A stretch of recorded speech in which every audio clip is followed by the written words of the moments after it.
বিকট একটি আওয়াজ শব্দ হলো। নামাজের ভিতরে সাহাবায়ে কিরাম ভয় পেয়ে গেলেন, তারা কাঁপতেছে। নামাজ শেষ করার পরে আল্লাহ রাসূল জিজ্ঞাসা করলেন, সাহাবীরা এই ভয়ঙ্কর আওয়াজ কিসের আওয়াজ, তোমরা কি জানো?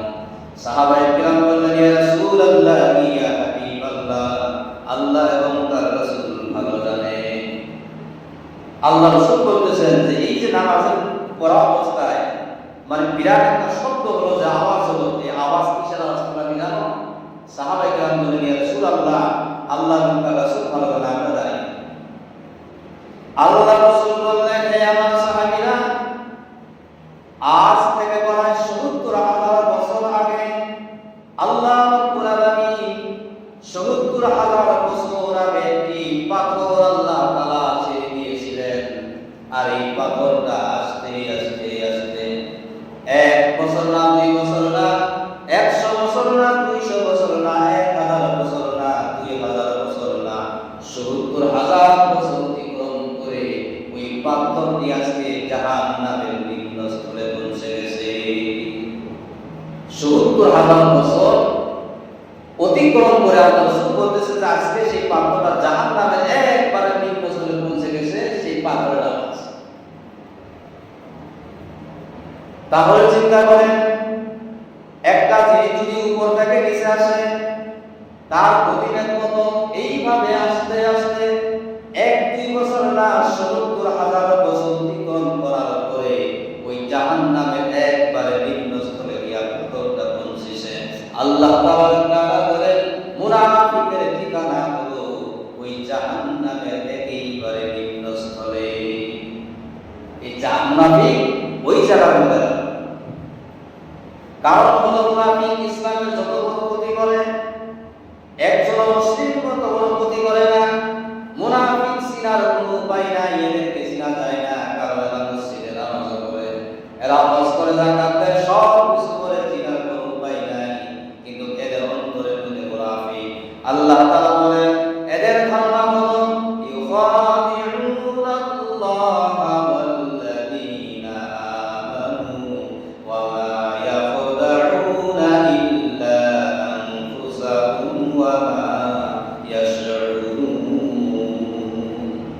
এদের ধারণা হলো, এরা ভাবছে ইউখাদিউনাল্লাহ, এরা ভাবছে আমরা আল্লাহকে ধোঁকা দিচ্ছি, ওয়াল্লাযীনা আমানু, আর ঈমানদারকে ধোঁকা দিচ্ছি।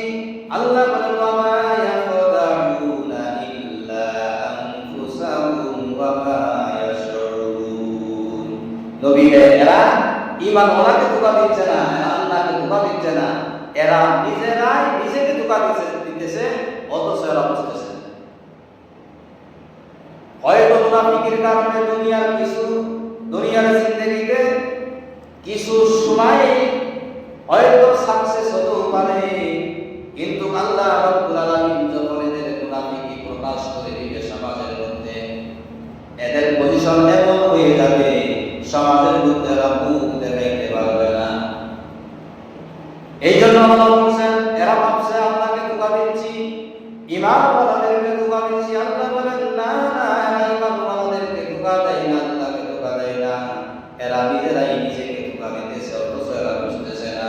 ফি কুলুবিহিম মারাদুন ফাযাদাহুমুল্লাহু মারাদা, এদের অন্তরের মধ্যে বেমার আছে, বেমারটার নাম হলো মুনাফিক। আল্লাহ রাব্বুল আলামিন এই বেমারটাকে মুনাফিক হিসাবে সম্বোধন করেছে। আল্লাহ বলেন, এদের অন্তরের মধ্যে, এদের দিলের মধ্যে বেমার আছে, আর এই বেমারটার নাম হলো মুনাফিক। আল্লাহ রাব্বুল আলামিন বলেন, ফাযাদাহুমুল্লাহু মারাদা, আল্লাহ রাব্বুল আলামিন এদের বেমারকে আরো বৃদ্ধি করে দিবে, বেমার আরো বেশি করে দিবে, বেমার আরো বাড়িয়ে দিবেন আল্লাহ তাবারক তাআলা। ওয়ালাহুম আযাবুন আলীমুন বিমা কানু ইয়াকযিবুন, এরা মিথ্যা কথা বলার কারণে, প্রত্যাখ্যান করার কারণে এদের জন্য রয়েছে বড় দর্দনাক আযাব।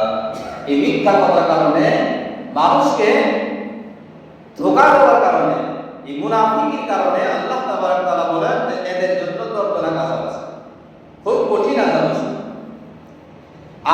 এদেরকে বলা হয়, আল্লাহ বলেন ওয়াইদা কিলা লাহুম লা তুফসিদু ফিল আরদি ক্বালু ইন্নামা নাহনু মুসলিহুন। আর যখন এদেরকে বলা হয় এই পৃথিবীর জমিনে তোমরা ফাসাদ করিও না, গন্ডগোল করিও না, সমাজের মধ্যে বিশৃঙ্খলা সৃষ্টি করিও না, তখন এরা বলে ক্বালু ইন্নামা নাহনু মুসলিহুন, আমরা তো সুলাহ করতে পারি, সংসার করতে পারি, দুনিয়ার মধ্যে আমরা ফাসাদ করি না, সমাজের মধ্যে বিশৃঙ্খলা আমরা করি না। আল্লাহ বলেন আলা হে নবী খবরদার, ইন্নাহুম হুমুল মুফসিদুনা ওয়ালাকিন লা ইয়াশউরুন। নবী হে এরাই ফাসাদ করনেওয়ালা, জমিনের মধ্যে সমাজের মধ্যে বিশৃঙ্খলা সৃষ্টিকারী এরাই, কিন্তু এরা অথচ এরা বুঝতেছে না। আর যখন এদেরকে বলা হয় ওয়াইদা কিলা লাহুম আমিনু কামা আমানান নাসু ক্বালু আনুমিনু কামা আমানাস সুফাহা। যখন এদেরকে বলা হয় তোমরা ঈমান আনো, তোমরা ঈমান আনো, আমানান নাস, অন্যান্য মানুষ যেভাবে ঈমান এনেছে, এখানে অন্যান্য মানুষ বুঝাইতে গিয়ে আল্লাহ রাব্বুল আলামিন সাহাবাদের কিরামের দিকে ইঙ্গিত করেছেন, অর্থাৎ সাহাবায়ে কিরাম যেভাবে ঈমান এনেছে তোমরাও সেভাবে ঈমান আনো। জবাবে এরা বলে ক্বালু আনুমিনু কামা আমানাস সুফাহা আলা ইন্নাহুম হুমুস সুফাহা ওয়ালাকিন লা ইয়ালামুন। যখন এদেরকে বলা হয় তোমরা ঈমান আনো, সাহাবায়ে কিরাম যেভাবে ঈমান এনেছে তাদের ঈমানের মধ্যে কোনো ধরনের কোনো মুনাফিকি ছিল না, কোনো কমতি ছিল না, তোমরা সেইভাবে ঈমান আনো। জবাবে এরা বলে ক্বালু আনুমিনু কামা আমানাস সুফাহা, আমরা কি ঈমান আনবো যেমন বেকুফেরা ঈমান আনছে। সাহাবাদের কেরাম বেকুফই সম্বোধন করতো, যারা মূর্খ বোঝে নাই যে ঈমান আছে, এরা বোঝে না সেই যে ঈমান আছে। আল্লাহ তাআলা জবাব দিলেন আলা খবরদার হে নবী তাদেরকে বলে দিন ইন্নাহুম হুমুস সুফাহা, নিশ্চয় তারাই হলো বেকুফ।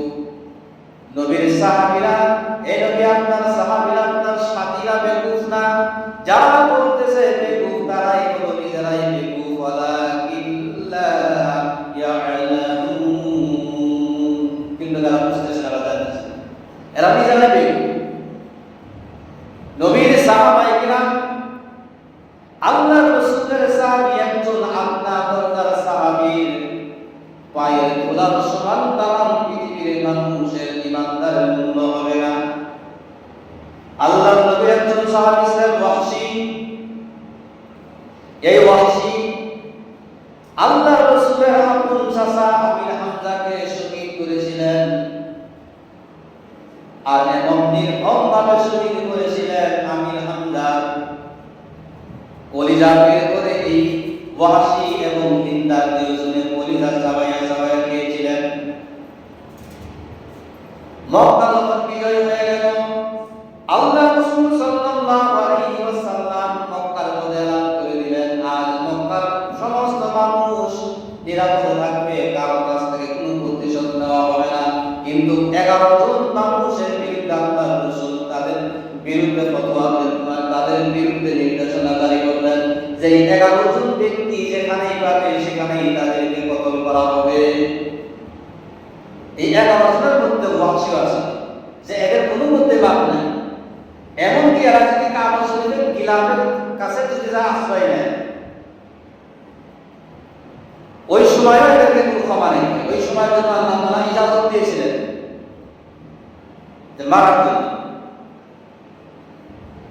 তো ওয়াহশী রাদিয়াল্লাহু তাআলা আনহু তিনি অনেক কৌশল অবলম্বন করে আল্লাহ রাসূল সাল্লাল্লাহু আলাইহি ওয়াসাল্লাম পর্যন্ত পৌঁছে গেলেন। এইবার আল্লাহ রাসূল সাল্লাল্লাহু আলাইহি ওয়াসাল্লাম জিজ্ঞাসা করলেন তুমি কে? উত্তর দিলেন আমি হলাম ওয়াহশী। আল্লাহ রাসূল বললেন তুমি কি জানো?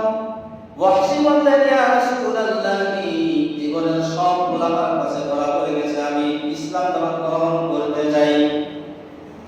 আল্লাহ রাসূল ওয়াহশী রাদিয়াল্লাহু তাআলা কে কলেমা পড়াইয়া ইসলাম ধর্ম গ্রহণ করলেন, তিনি কলেমা পড়ে নিলেন। কিন্তু আল্লাহ রাসূল বললেন ওয়াহশী তুমি আমার কাছে বেশি আসবা না।